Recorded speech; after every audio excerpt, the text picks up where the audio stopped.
Қайырлы таң, күн, кеш достар. Бұл видеоны қай уақытта қарап жатырғандарыңызды білмеймін ғой. Мені Instagram, Telegram парақшаларының тұрақты оқырмандары жақсы таниды. Ал жаңадан қосылып жатырған оқырмандармен жақынырақ танысатын боламыз. Есімім Ернар, бизнес бастау кәсіпкерлік мектебінің маркетинг бөлімін басқарамын және онлайн білім беру проектілерінің продюсері және Салам Instagram онлайн курсын жүргіземін. Бұл жолға жету үшін менің алдымда көптеген кедергілер болды және сәтсіздіктер болды. Сондықтан мен өзімнің оқырмандарымның сұранысы бойынша сіздерге storytelling форматында видео дайындадым. Менімен жақынырақ танысқыларыңыз келсе, осы видеоны соңына дейін қараңыз.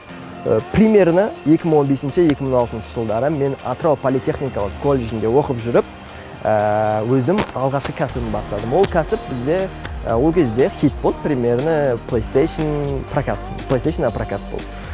Соны бір күніне 2000 теңге, 3000 теңге сондайға беріп жүрдік. Қасымда партнерім болды, Артур деген, сонымен бірге жасап жүрдік. Нормально, ол уақытта өзіме нормально жететіндей, нормально ақша тауып жүрдік. Және сонымен қатар мен өзім жалпы сатуымды, сату қабілетін дамыту үшін және адамдармен тіл табысуды жалпы үйрену үшін мен Атырауда бізде Технодом дейтін бар, сол Технодомға продавец-консультант болып, сол магазинге кірген болатын. Бұл жерде мен үйрендім, бұл жерде сатуды үйрендім. Және адамдармен қалай қарым-қатынас жасау керек, қалай сату керек, сол туралы толық үйреніп шықтым. Былай айтқанда базовый нәрселерді сол жақтан алдым. Технодомда жұмыс жасап жүріп, мен қосымша жаңағы PlayStation-мен айналыстым және сол уақыттарда ұялы телефондар және киімдер сатып, солай сауда жасап, алғашқы ақшаларымды тапқан болатын. Технодомда жүрген кезде әртүрлі бизнес тематикаларға қызығып жүрдім. YouTube'дан бизнес молодец, синергия сияқты сондай видеоларды көріп жүрдім. Бірақ бір қарап жүрген кезде мен бизнес бастау кәсіпкерлік мектебінің жарнамасын көріп қалдым. Қазақша кәсіпкерлік мектеп екен. Өзім қазақша оқығандықтан бұл кәсіпкерлік мектеп маған қатты ұнады. Содан кейін еш ойланбастан мен Аламан курсының 20 ағымда жазылдым. Атырау қаласынан, о жақтан былай айтқанда онлайн оқып шықтым. Бұрын соңды білмеген, бұрын соңды естімеген ол жерден білімдерді алып, практика жүзінде қолдандым. Өздеріңіз білесіздер, жаңағы мен басында айттым ғой, PlayStation айналысқан кезде Артур дейтін партнерім болған. Сол Атырау қаласынан жаңағы Артур деген досымен бірігіп, тяжелый дым деген кәсіп аштық. Ол қазіргі таңда да жүріп тұр, бірақ ол кәсіпті қазір толық Артур былай айтқанда басқарып жатыр, әлі жасап жатыр. Егер де атыраулықтар болса, тапсырыс берсеңіздер болады, Ернардан десеңіздер сіздерге скидка жасап береді. Және сол уақыттарда мен жаңағы Аламан курсында әртүрлі SMM былай айтқанда үйрендім. SMM жалпы ол жерде де SMM туралы сабақ болды және бірақ ол жерде толық алмадым. Тағы да басқа курстарға қатыстым, Instagram туралы, SMM туралы, себебі әлеуметтік желі маған өзіме қатты қызық болды. Кішкентай кезінен бастап жаңағы әлеуметтік желілер, енді кішкентай кезде әлеуметтік желі болмады ғой. Жаңағы осы жаңағы YouTube-ты, сол кезде Instagram енді шығып жатыр, сол жерде әлеуметтік желілер қызық болды.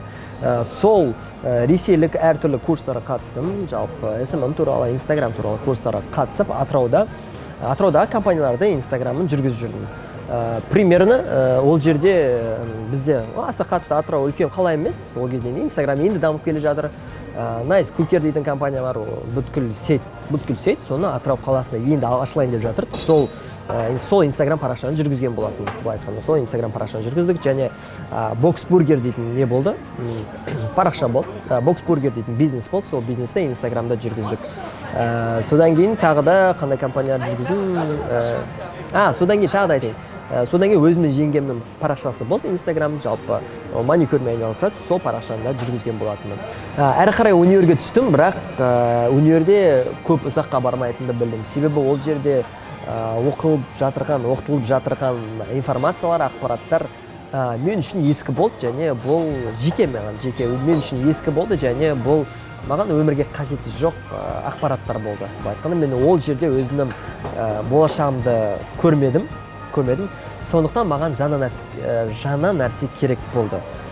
Жаңа вызов, былай айтқанда, жаңа вызов қабылдаған кел. Осылайша мен Алматыға кетемін деп шештім. Алматыға кетемін деп солай шешім қабылдадым. Бірақ Алматыға кету маған оңай болмады, себебі все-таки ол мегаполис, былай айтқанда все-таки мегаполис, ата-анам уайымдайды, және бұл жерде үлкен қала, ол жерде танысым да жоқ, туысым да жоқ дегендей сияқты.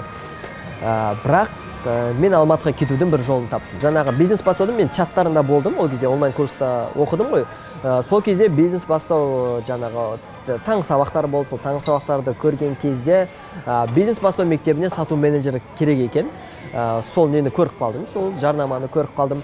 Содан кейін бұл былай айтқанда менің Алматыға кетуге себеп болды. Былай айтқанда билет дейді ғой.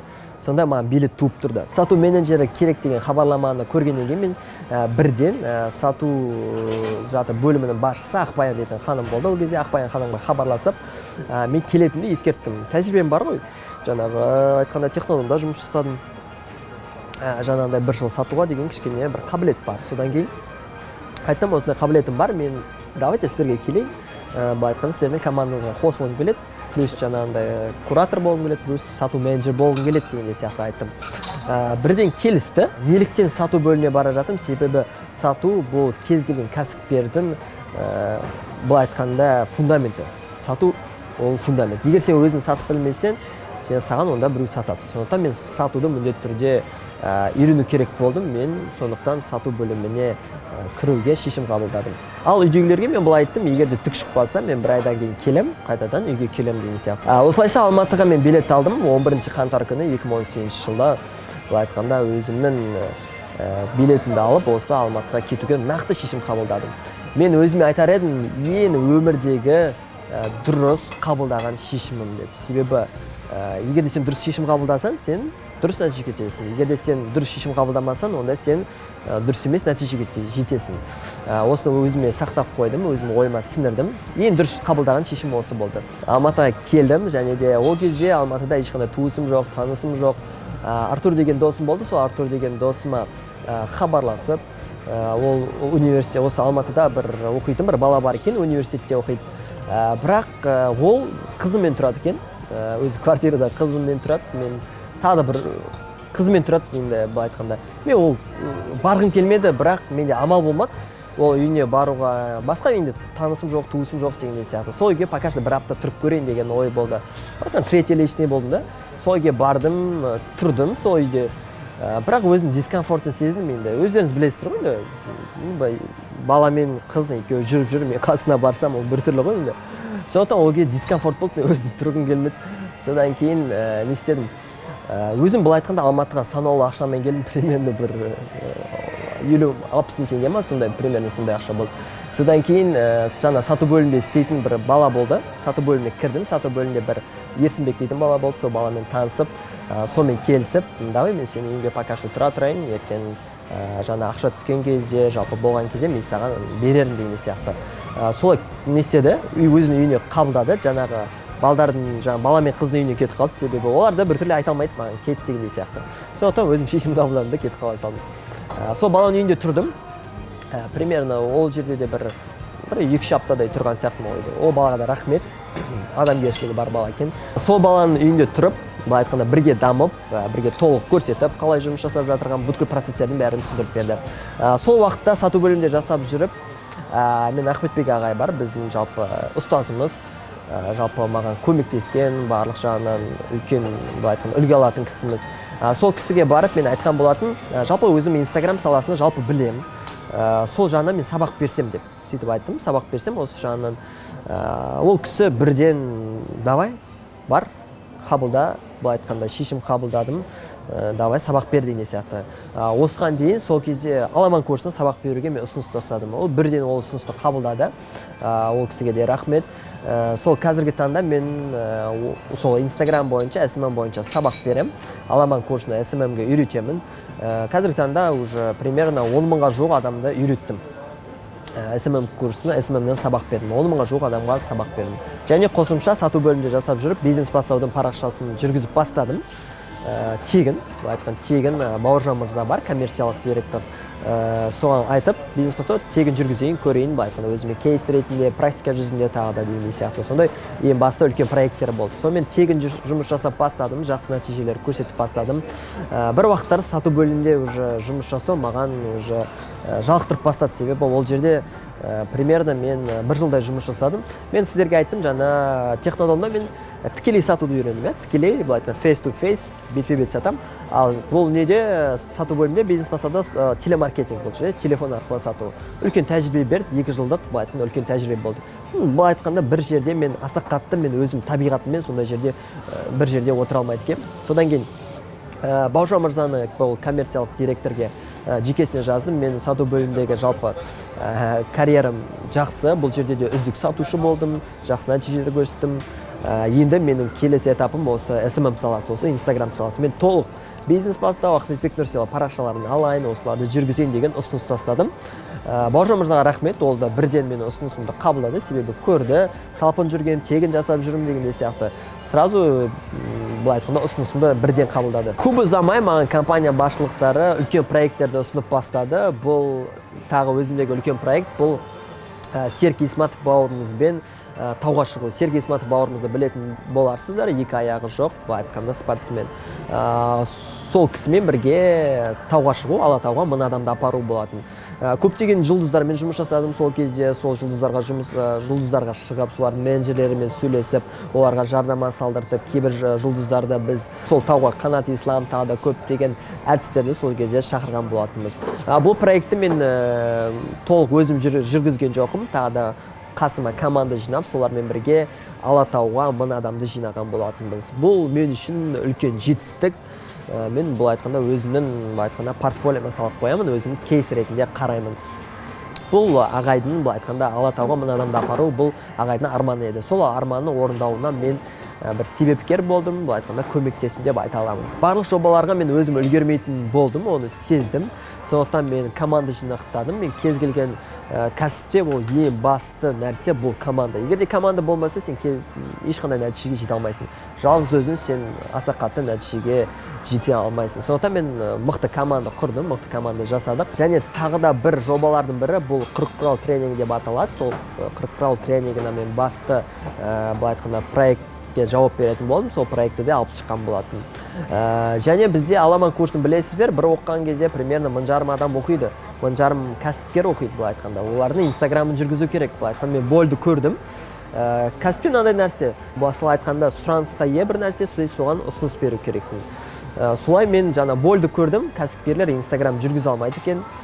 Кейбір кәсіпкерлер олардың уақыттары жоқ кейбір. Сондықтан мен осы жүріп, сол уақыттарда жүріп, SMM агенттігін құрдым, команда жинақтадым, өзім үйреттім ол команданы, өзім тәжірибемен бөлістім, қалай жұмыс жасайтын. Солай біз қазіргі таңда Аламаннан шыққан адамдардың инстаграмдарын жүргізіп, солай былай айтқанда ақша тауып жатырмыз.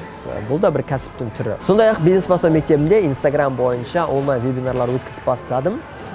Бір уақытта тікелей эфирде 2000 адамға қарайтындай, 2000 адам қарайтындай нәтижеге жеткіздік. Аламан курста сабақ берген кезде маған көптеген шабандоздар келеді.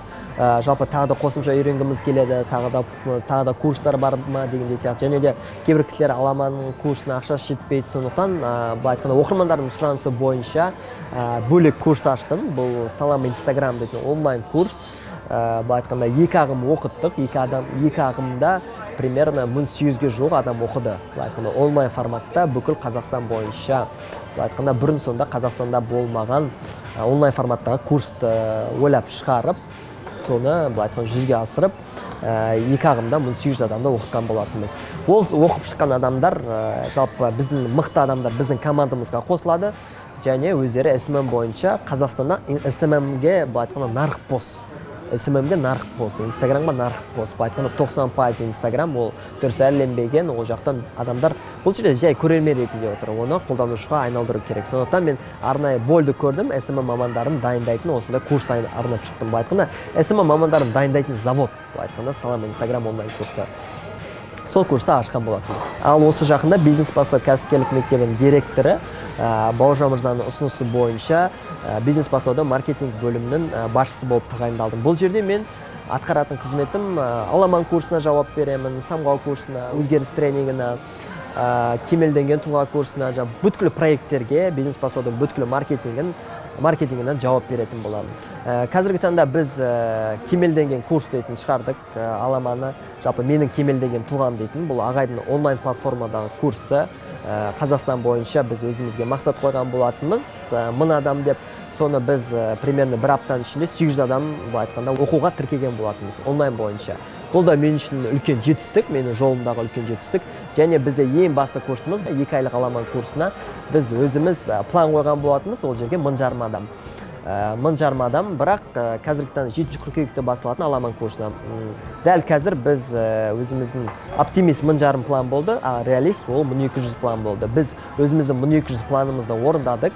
Әрине оған мен маркетинг бөліміне жауап берем, және бізде сату бөлімі бар. Ол сату бөлімі, ол да менің досым, бұл айтқанда сату бөлімінің басшысы, бұл Ерасыл. Әрине, ол осы Алматыға келгеннен бері таныстым, ол жігітпен сату бөлімінде бірге жұмыс жасадық. Ол қазіргі таңда жасы да менімен қатар, бұл айтқанда қазір сату бөлімін басқарады. Сонымен бірге бұл айтқанда команда болып, бірге жұмыс жасап, осындай дәрежеге жеткіздік. Реалист 1200 планға біз жеттік. Бұл маған үлкен берілген мүмкіндік, мен сол мүмкіндікті пайдалана білдім. Және де мен өзімді ойлаймын, что өзім бұл жақсы жолда келе жатырмын. Бұл жол әлі аяқталмады, енді ғана басталды. Мен сіздерге қысқа уақытта жалпы өзімнің жолымды түсіндіруге тырыстым, сіздерге жалпы көрсете алдым деп ойлаймын. Алла қаласа жақын арада жаңа жобалармен сіздерді таныстыратын боламын. Жалпы мен өзім айтам, менің миссиям жалпы қазақтың жастарын ояту, қазақтың жастарын ғылым білімге тәрбиелеу. Бұл айтқанда қазір Қазақстанда үлкен мүмкіншілік бар, сол мүмкіншіліктерді бұл айтқанда пайдалану. Достар, егер де сіздерге осы видео ұнаса, осы видеоға лайк басыңыздар, және төменге комментарияға пікірлеріңізді қалдырып кетіңіздер, және тіркелуді ұмытпаңыздар достар. Және де тағы да бір нәрсе, достарыңызға таратыңыздар. Рахмет, сау болыңыздар.